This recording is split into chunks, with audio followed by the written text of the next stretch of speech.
여러분, 듣자마자 경악할 이야기가 벌어졌습니다. 이번 미국 대형 산불에서 한인 커뮤니티가 보여준 모습은 정말 충격적의 연속이었습니다.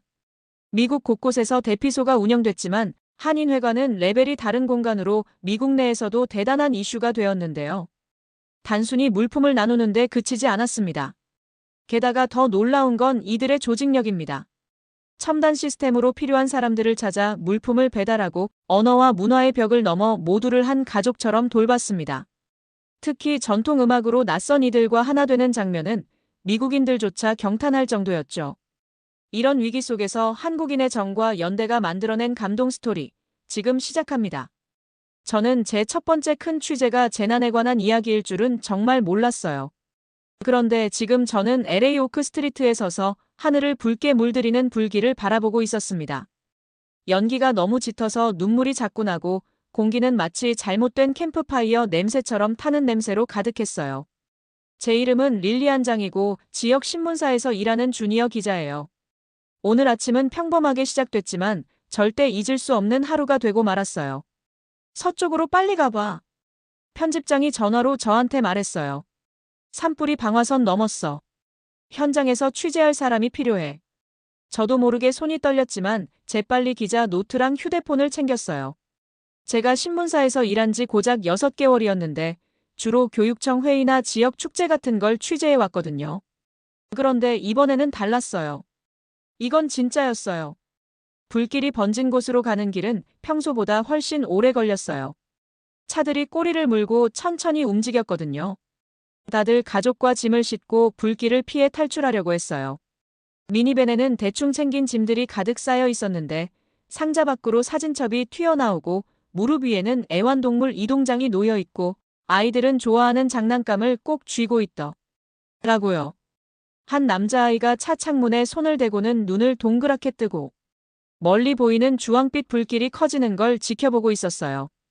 소방차들이 울부짖는 동물처럼 사이렌 소리를 내며 저를 지나쳤어요. 머리 위로는 헬리콥터들이 연기를 뚫고 하늘을 빙빙 돌면서 거대한 물통을 매달고 날아다녔어요.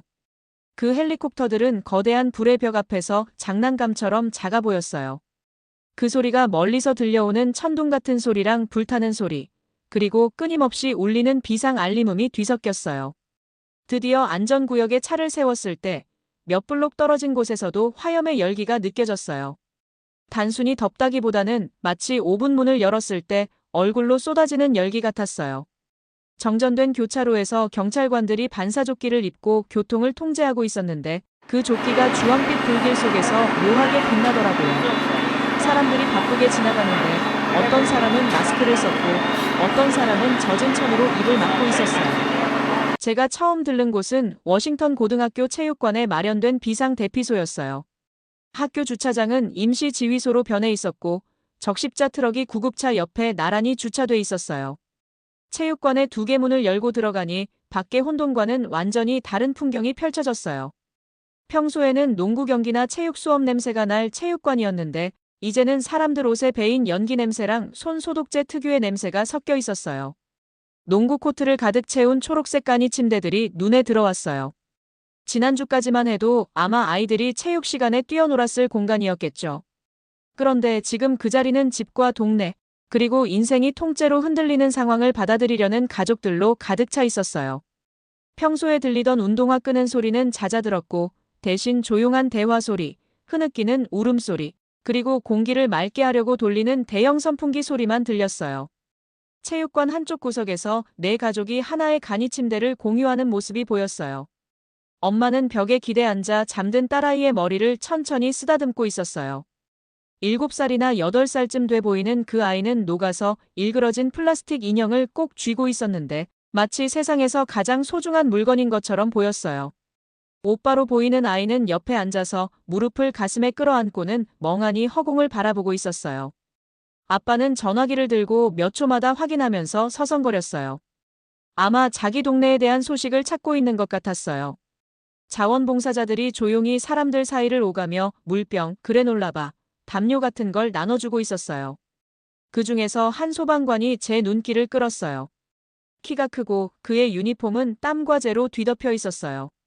무거운 재킷은 벗은 상태였는데 안에 입은 티셔츠는 곳곳에 땀 얼룩이 져 있었어요. 그런데도 그는 무릎을 꿇고 할아버지 한 분에게 빨대를 통해 물을 마시게 도와주고 있었어요.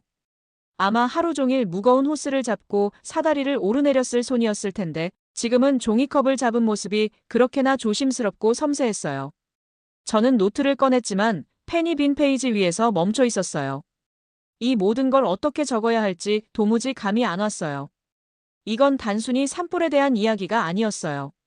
이건 사람들이 자기 인생에서 가장 무서운 순간을 마주하는 이야기였고 상상조차 못했던 방식으로 시험받고 있는 한 공동체에 대한 이야기였어요. 그 순간 저는 제 일이 단순히 사실과 숫자를 전달하는 게 아니라는 걸 깨달았어요. 사람들에게 이 순간 이곳에서 무슨 일이 일어나고 있는지 그 감정을 전달하는 게 제 역할이라는 걸요. 체육관 문이 갑자기 열리더니 또 다른 피난민들이 한꺼번에 들어왔어요. 그때 저는 이게 훨씬 더 긴 이야기의 시작일 뿐이라는 걸 느꼈어요. 하지만 제가 알지 못했던 건 저 멀리 다른 대피소에서는 뭔가 특별한 일이 벌어지고 있었다는 거였어요.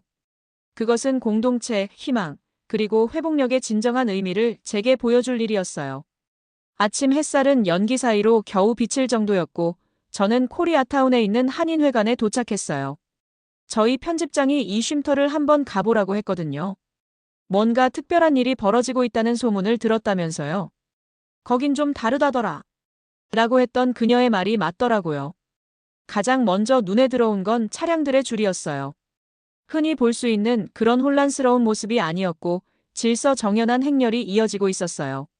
마치 잘 짜인 춤처럼 차들이 부드럽게 움직였어요. 밝은 노란색 조끼를 입은 자원봉사자들이 손짓과 무전기로 차량을 안내하고 있었죠. 저는 재빨리 노트북을 꺼내 적기 시작했어요. 주차장은 마치 군사지휘소처럼 변해 있었는데 뭔가 더 따뜻한 느낌이 있었어요. 빨간색과 하얀색 캐노피가 낙하하는 재를 막으며 쌓인 물품들을 보호하고 있었어요. 각 캐노피 아래에서는 자원봉사자들이 팀을 이루어 바쁘게 움직이고 있었어요. 움직임은 빨랐지만 하나하나 신중했죠. 제가 지켜보는 동안 그들은 기부물품을 한국어와 영어로 라벨이 붙은 투명 플라스틱 통에 분류하고 있었어요. 의약품, 아기용품, 마스크, 물, 즉석 식사 같은 라벨들이 붙어 있었어요. 은발이 섞인 머리카락을 가진 연세 있는 한 여성이 제가 메모하는 걸 보더니 다가왔어요. 그녀는 본인을 김 씨라고 소개했는데 자원봉사 코디네이터라고 하더라고요. 저희가 어떻게 일하는지 보시겠어요?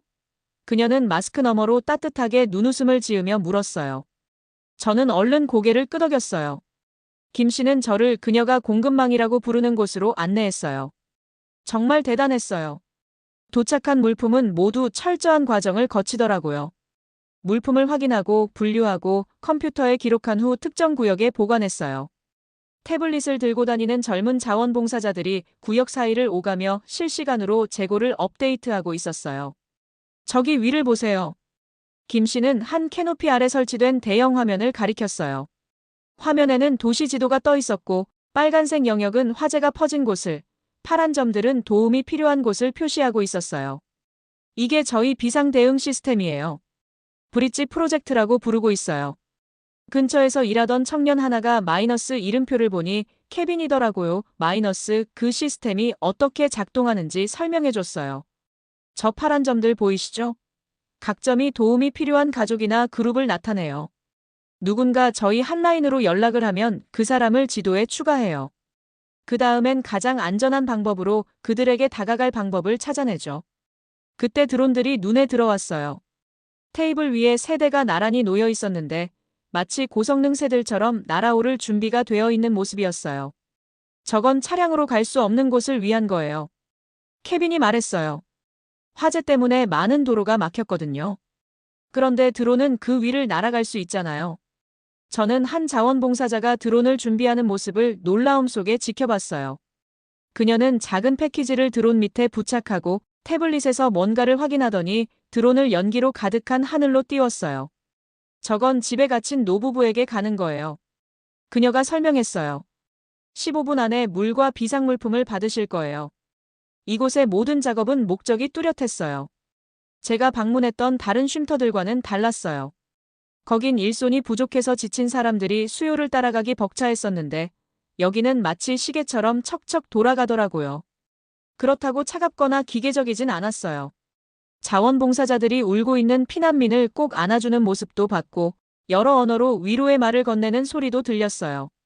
나이든 피난민들이 쉴 수 있는 편한 자리를 찾아주는 세심한 모습도 보였고요. 한쪽 구석에서는 고등학생들 몇 명이 노트북으로 작업 중이었어요. 연결 데이터베이스라고 부르는 걸 관리하고 있었는데, 피난민들의 필요를 이용 가능한 자원과 연결해주거나 흩어진 가족들을 찾는 일을 하고 있더라고요. 모두가 자기만의 이야기를 가지고 있어요. 한 학생이 말했어요. 우리는 그들이 이 이야기를 나누고 사랑하는 사람들을 찾을 수 있게 돕고 있어요. 제가 여기 머물수록 왜 이 쉼터가 특별한지 알 수 있었어요. 이곳은 단순히 물품을 나눠주는데 그치지 않았어요. 희망의 다리를 놓는 곳이었죠. 이 문을 통과한 모든 사람이 한국인이든 아니든 공동체의 일원이 되었어요. 시간이 지나면서 저는 자원봉사자들이 히스패닉 가족을 맞이하며 한국의 어르신들에게 보였던 똑같은 배려를 보여주는 모습을 봤어요. 번역 앱, 손짓, 그리고 단순한 친절을 통해 소통하고 있었어요. 말이 통하지 않을 땐 미소와 부드러운 손길이 그 간격을 메우더라고요. 우린 모든 걸 잃는 게 어떤 건지 알아요. 김 씨가 조용히 말했어요. 한 젊은 엄마가 아기용품을 받는 걸 지켜보면서요. 여기 있는 자원봉사자들 대부분은 전쟁이나 재난을 겪었던 부모님이나 조부모님을 둔 사람들이에요. 그들의 이야기를 우리가 가지고 있어요. 그분들이 가르쳐 주신 건 위기 상황에서는 우리가 서로 가족이 돼야 한다는 거예요. 그 말은 제가 계속 관찰하면서도 잊히지 않았어요. 이곳은 단순한 쉼터가 아니었어요. 재난에 어떻게 인간성이 대응할 수 있는지 보여주는 교훈이었죠. 그리고 이 이야기는 이제 막 시작된 것 같았어요. 오후에 햇살이 연기로 얼룩진 쉼터 창문을 비집고 들어오는 사이, 저는 자원봉사자들이 일하는 모습을 가만히 지켜봤어요. 제 노트북에는 이미 그곳의 놀라운 기술력과 체계적인 운영 방식에 대한 메모가 가득했지만, 문득 제 시선을 멈추게 한 게 있었어요. 그건 드론도 아니고 컴퓨터도 아니었어요. 훨씬 더 단순하면서도 강력한 어떤 것이었죠. 몇몇 자원봉사자들이 길게 늘어선 테이블 주변에 모여 있었고, 그들의 손은 정성스럽고 신중하게 움직이고 있었어요. 그들이 만들고 있던 건 나중에 제가 알게 된 바로는 보자기 키트였어요. 각 자원봉사자들 앞에는 전통적인 한국 천으로 된 아름다운 네모난 천이 놓여 있었어요. 그 천들은 정말 예뻤어요. 섬세한 꽃무늬가 있는 것도 있었고, 선명한 색상의 기하학적 무늬가 쉼터의 어두운 분위기를 환히 밝히는 그런 것도 있었어요. 도와주시겠어요? 김씨라 불리는 한 자원봉사자분이 저를 손짓하며 불렀어요. 그분은 눈이 참 따뜻해 보였고 부드럽고 친절한 목소리로 말을 걸어주셨어요. 저는 기자 수첩을 내려놓고 테이블 쪽으로 다가갔어요. 이게 보자기예요. 그녀는 색색의 천 중 하나를 들어 보여주면서 설명해줬어요. 한국 문화에서는 이걸 귀중한 선물을 싸는데 사용해요. 단순히 쓰고 버리는 포장지가 아니라 선물의 일부인 거죠. 그녀의 손은 능숙하게 움직이며 천을 여러 물건에 감싸는 방법을 보여줬어요. 저는 그녀가 만드는 깔끔한 보따리를 신기하게 지켜봤어요. 마치 포장된 선물처럼 보였죠.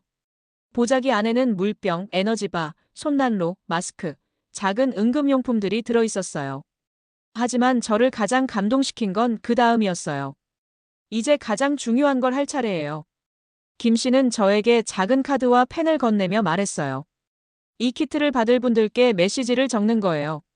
그들이 혼자가 아니라는 걸 알려줄 수 있는 그런 메시지요. 테이블 주변을 둘러보니 다른 자원봉사자들이 각기 다른 언어로 메시지를 적고 있었어요. 한국어, 영어, 스페인어로 쓰는 사람들도 있었고 카드에 작은 하트나 꽃 그림을 그리는 사람들도 있었어요. 어떤 이들은 더 긴 희망과 격려의 말을 적어 넣기도 했죠. 김 씨는 이미 써놓은 몇 장의 카드를 보여줬어요. 당신은 강한 사람이에요. 우리는 당신 곁에 있어요. 이웃이 당신과 함께합니다. 더 많은 키트를 포장하는 걸 도우면서 김 씨는 보자기의 역사에 대해 얘기해줬어요. 옛날에는요, 그녀가 말했어요. 한국 여성들이 예쁜 천 조각을 소중히 모아서 보자기를 만들곤 했어요. 일상적인 물건부터 결혼 선물까지 모든 걸 싸는데 사용했죠.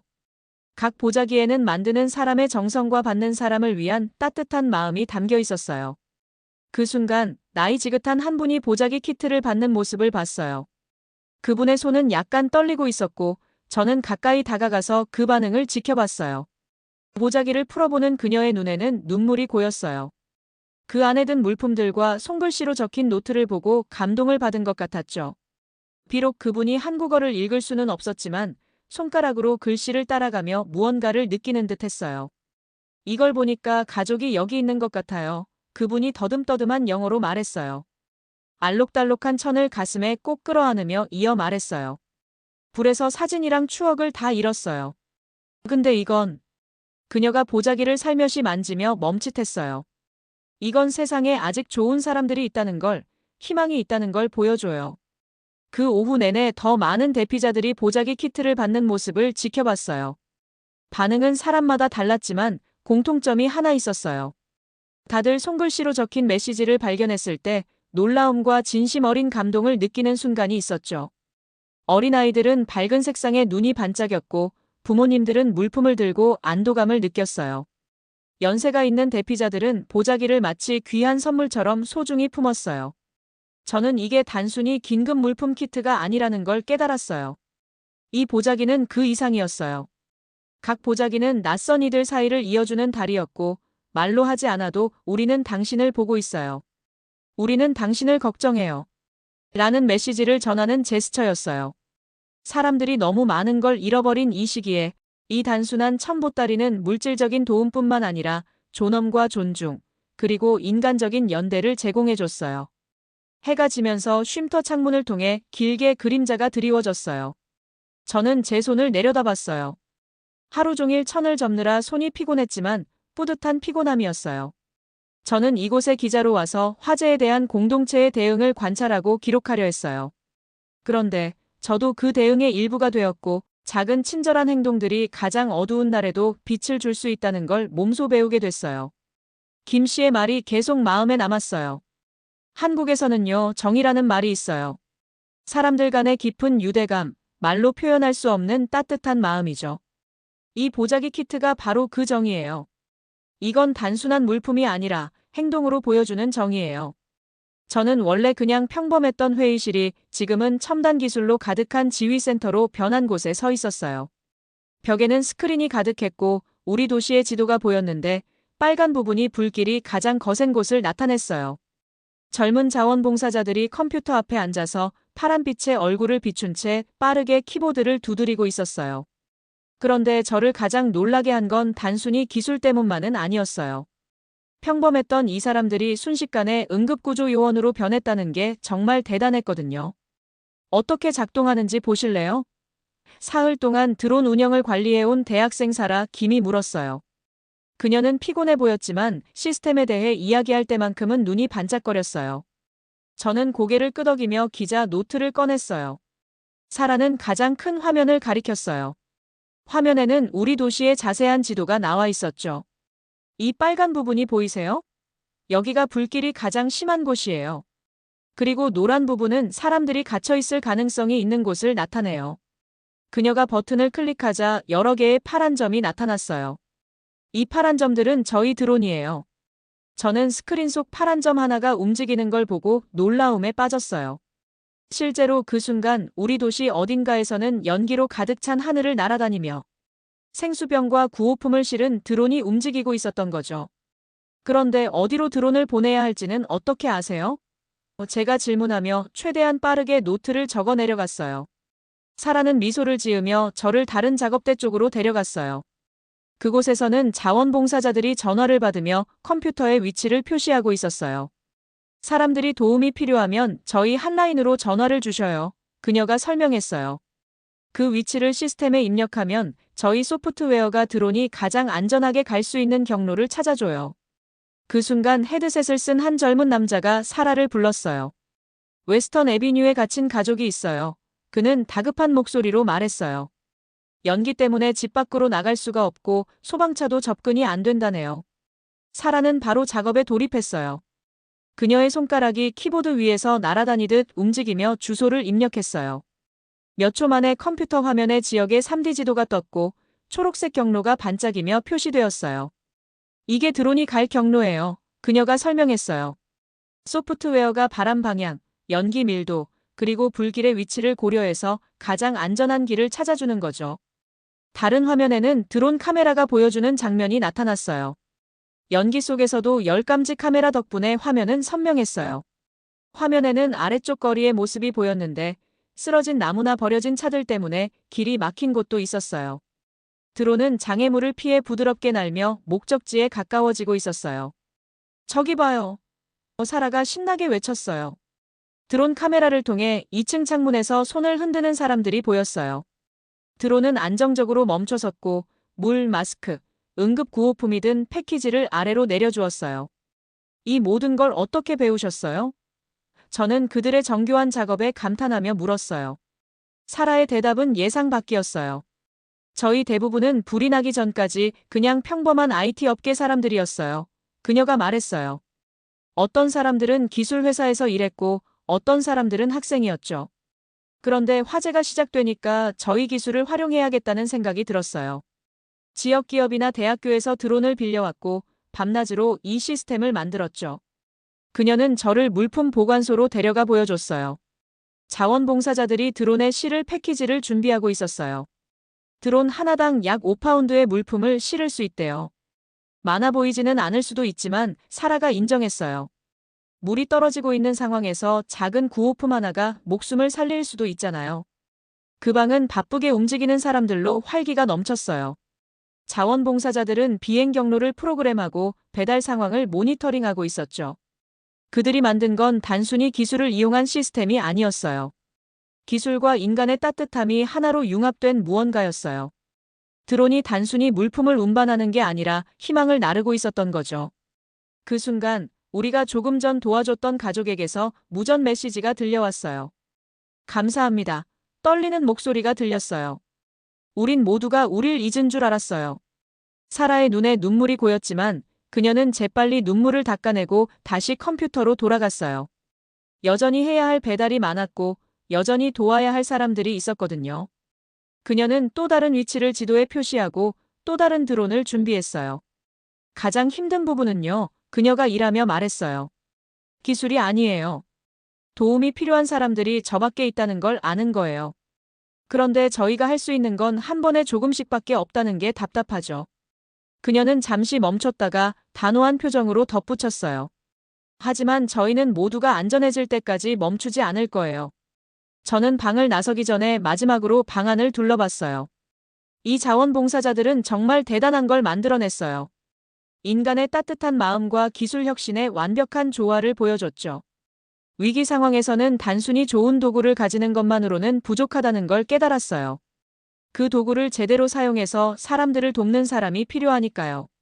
제가 밖으로 나가려는 순간 또 다른 드론이 연기로 가득한 하늘로 날아오르며 물품만이 아니라 메시지도 함께 나르고 있었어요. 이 헌신적인 자원봉사자들이 있는 한 아무도 버려지지 않을 거라는 메시지요. 낮에 햇빛이 쉼터에 먼지 낀 창문을 통해 들어오고 있었어요. 저는 침대들이 줄지어 놓여 있는 사이를 걸어가고 있었는데 그때였어요. 구석에서 부드러운 허밍 소리가 들려오기 시작한 거예요. 파란색 카디건을 입은 한국인 할머니가 눈을 감고 살짝 몸을 흔들며 허밍을 하고 계셨어요. 목소리는 조용했지만 맑고 분명했고 그 멜로디는 공기를 가르며 떠다니는 듯 했어요. 그 멜로디가 트로트 음악이라는 건 알겠더라고요. 근데 공명은 알지 못했어요. 대학 시절 제 한국계 미국인 친구인 제니가 비슷한 음악을 틀어줬던 적이 있었거든요. 그 할머니가 부르는 노래도 제니가 설명해줬던 트로트 특유의 리듬감과 감정적인 깊이가 느껴졌어요. 다른 사람들도 그 허밍을 알아차리기 시작했어요. 가까운 곳에 앉아있던 중년의 남자가 조용히 따라 부르기 시작했는데 그의 목소리는 감정으로 떨렸지만 멈추지 않고 계속 이어갔어요. 그러더니 또 다른 목소리가 합쳐지고 또 하나가 합쳐졌어요. 그렇게 파란색 카디건을 입은 할머니 주변에 사람들이 하나둘 모여들기 시작했어요. 쉼터 자원봉사자인 박씨 아주머니가 그 곡에 대해 알려줬어요. 꿀타령이라는 유명한 트로트 곡이라고 하더라고요. 희망과 인내에 대한 노래라면서요. 아주머니가 조용히 속삭이듯 말했어요. 이 노래는요, 많은 한국 사람들이 어릴 때부터 들어왔던 노래예요. 가족들이 모였던 자리나 더 나았던 시절을 떠올리게 하죠. 저는 음악이 만들어내는 마법 같은 순간을 지켜봤어요. 침대에 앉아 조용히 울고 있던 젊은 히스패닉 엄마가 아이를 데리고 그쪽으로 다가갔어요. 가사를 알진 못했지만 그녀도 리듬에 맞춰 몸을 흔들며 아이를 꼭 안았어요. 흑인 노인은 지팡이로 바닥을 살살 두드리며 박자를 맞췄고 한 백인 10대는 핸드폰을 내려놓고 눈을 감은 채 그 멜로디를 온전히 느끼고 있었어요. 파란색 카디건을 입은 할머니, 나중에 알게 됐는데 김씨 할머니라고 하시더라고요. 그분이 눈을 뜨고 점점 늘어나는 사람들을 보며 미소를 지으셨어요. 그러더니 옆에 있는 빈 의자를 두드리며 다른 사람들에게도 함께 하라고 손짓하셨어요. 그러면서 새로운 곡을 부르기 시작했는데 이번엔 더 밝은 곡이었어요. 젊은 한국인 여성이 그 곡의 후렴을 통역해줬어요. 가장 어두운 밤도 끝나고 해는 다시 떠오를 거예요. 점점 더 많은 사람들이 모여들었어요. 누군가가 짐 속에서 작은 북을 꺼냈는데 그게 화재에서 간신히 챙긴 한국 전통 북이더라고요. 북의 안정적인 리듬이 노래에 깊이를 더해줬어요. 한 중국인 할머니도 함께 허밍을 시작했는데 신기하게도 그녀의 멜로디가 한국 노래와 완벽히 어울렸어요. 저는 기자 수첩을 꺼냈다가 도저히 글을 쓸 수가 없겠더라고요. 이 순간을 방해하기엔 너무 소중했거든요. 대신 그냥 지켜봤어요. 음악이 구호 물품이나 기술적 지원으로는 채워줄 수 없는 무언가를 만들어내고 있었어요. 사람들은 잠시나마 자신들의 상실감을 잊고 각자의 고통을 넘어서 더 큰 무언가와 연결된 듯한 기분을 느끼는 것 같았어요. 김씨 할머니는 노래 속에서 간단한 한국어 구절을 가르쳐줬어요. 저희는 그걸 따라하면서 실수할 때마다 웃었어요. 할머니는 우리를 격려하며 박수를 치셨고 얼굴엔 환한 기쁨이 가득했어요. 음악은요, 할머니가 서투른 영어로 말씀하셨어요. 번역 필요 없어요. 한 어린 소녀가 할머니에게 노래를 가르쳐달라고 했어요. 그러자 서로 다른 배경을 가진 아이들이 할머니 발치에 앉아 그녀의 손동작을 따라하며 후렴을 배우기 시작했어요. 그 아이들의 부모는 그런 모습을 보며 눈물을 훔치거나 오랜만에 환히 웃더라고요. 햇빛이 창문을 통해 길게 그림자를 드리울 때쯤 노래는 계속 이어졌어요. 누군가가 종이와 연필을 찾아와 사람들이 가사 발음을 적어가기 시작했어요. 그 위로의 노래들을 기억하겠다는 듯이요. 저는 쉼터에서 본 다른 첨단 기술들을 떠올렸어요. 드론, 추적 시스템, 효율적인 물품 배분 네트워크 같은 것들이었죠. 그건 분명 대단하고 필요한 것들이었어요. 하지만 여기 쉼터의 한 구석에서는 그와 맞먹는 힘을 가진 또 다른 일이 벌어지고 있었어요. 음악이 사람들 사이에 다리를 놓아주고 있었던 거예요. 평소에는 아마 절대 연결되지 못했을 사람들 사이에요. 마지막 곡은 김씨 할머니가 치유의 노래라고 부르는 곡이었어요. 자장가나 평화로운 밤을 떠올리게 하는 잔잔한 멜로디였죠. 그분의 목소리가 쉼터를 마지막으로 가득 채우는 동안 저는 주변에 모인 사람들의 얼굴을 바라봤어요. 그들이 잃어버린 모든 것과 내일에 대한 불확실함에도 불구하고 그 순간만큼은 평화를 찾은 듯했어요. 음악을 통해 그들은 서로의 위로를 느끼고 희망을 발견했어요. 그날 밤 차로 돌아가며 저는 여전히 그 노래들의 여운이 머릿속에 맴돌고 있었어요. 불길이 건물과 소지품을 앗아갔지만 그날 쉼터에서 본 정신은 절대 무너뜨릴 수 없다는 걸 깨달았어요. 음악을 통해 이 생존자들은 위로와 회복의 보편적인 언어를 찾은 거였어요. 저는 이 이야기를 취재하며 마지막 날이 될지 모를 날 쉼터를 걸어다녔어요. 바깥 공기는 드디어 맑아지고 있었고 창문 너머로 회색 구름 사이에 푸른 하늘이 조금씩 드러나는 게 보였어요. 마지막 소방차가 우리 지역을 떠났고 며칠 동안 시끄럽게 울리던 사이렌도 이제는 조용해졌어요. 제 노트에는 수많은 이야기가 적혀 있었지만 가장 중요한 이야기는 바로 여기 제 눈앞에서 여전히 진행 중이었어요. 지난 일주일 동안 알게 된 쉼터 코디네이터 김 선생님이 보자기 포장 물품 정리대에서 저를 손짓해 부르셨어요.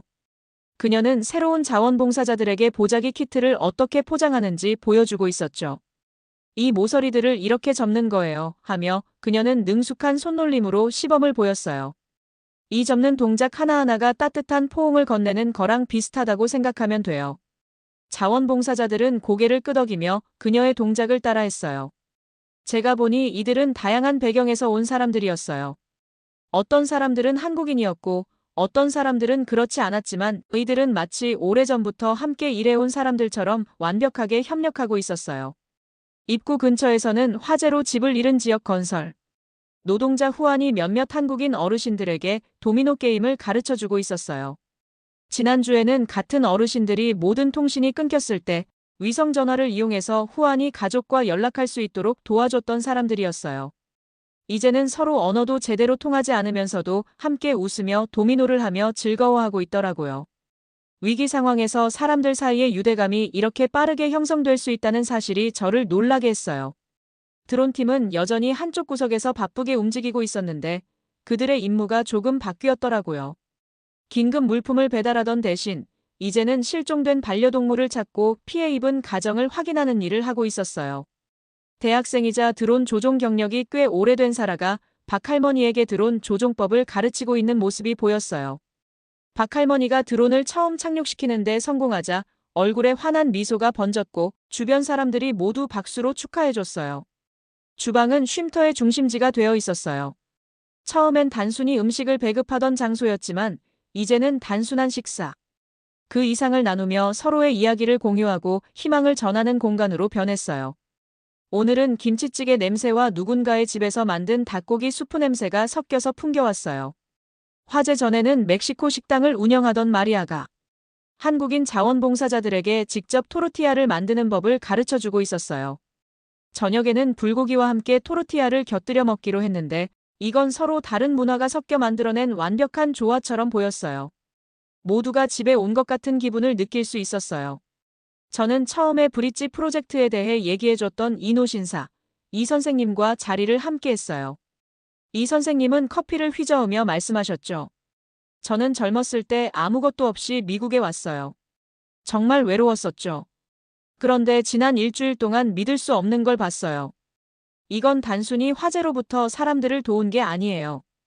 우리가 새로운 공동체를 만들어가고 있어요. 이 선생님 말이 맞았어요. 쉼터 곳곳이 연결의 이야기를 들려주고 있었거든요. 예전에는 긴급 공지가 붙어있던 게시판이 이제는 각양각색 언어로 적힌 감사 편지들로 빼곡히 채워져 있었어요. 며칠 전까지만 해도 부모 곁에서 떨어지지 못했던 아이들이 이제는 함께 놀면서 서로에게 한국어, 스페인어, 영어 단어를 가르쳐주고 있었어요. 처음엔 정말 대단해 보였던 기술들 드론, 추적 시스템, 통신 네트워크 같은 것들이 여전히 중요한 역할을 하고 있었지만 그것들이 이야기의 핵심은 아니었어요.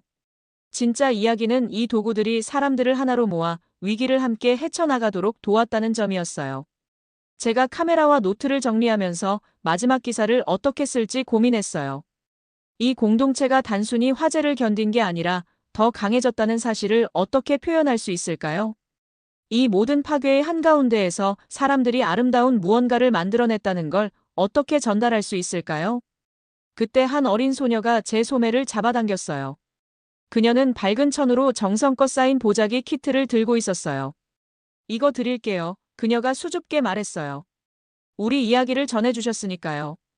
안을 열어보니 평소 들어있던 물품들과 함께 제가 인터뷰했던 사람들이 직접 쓴 손편지들이 담겨 있었어요. 모두들 미래에 대한 희망을 나누고 있었죠. 그 순간 깨달았어요. 이 이야기는 단순히 한 공동체가 화재에 대응한 이야기가 아니었어요. 위기가 사람들 안에서 얼마나 좋은 모습을 이끌어낼 수 있는지를 보여주는 이야기였어요. 한인 커뮤니티는 단순히 쉼터와 물품을 제공한 게 아니라 모든 사람이 속할 수 있는 공간을 만들어냈어요. 차이가 강점으로 변하고 낯선 사람들이 가족이 되는 그런 공간을요. 그날 저녁, 저는 집으로 운전하며 지난 일주일 동안 만들어진 수많은 다리에 대해 생각했어요. 철과 콘크리트로 만들어진 다리가 아니라 함께 나눈 식사, 서로 돕는 손길, 열린 마음들로 만들어진 다리였어요. 불길이 건물을 태워버렸지만 동시에 강력한 무언가를 불러일으켰어요. 우리가 함께하면 잃어버린 것들보다 더 강한 무언가를 만들어낼 수 있다는 그런 깨달음을요.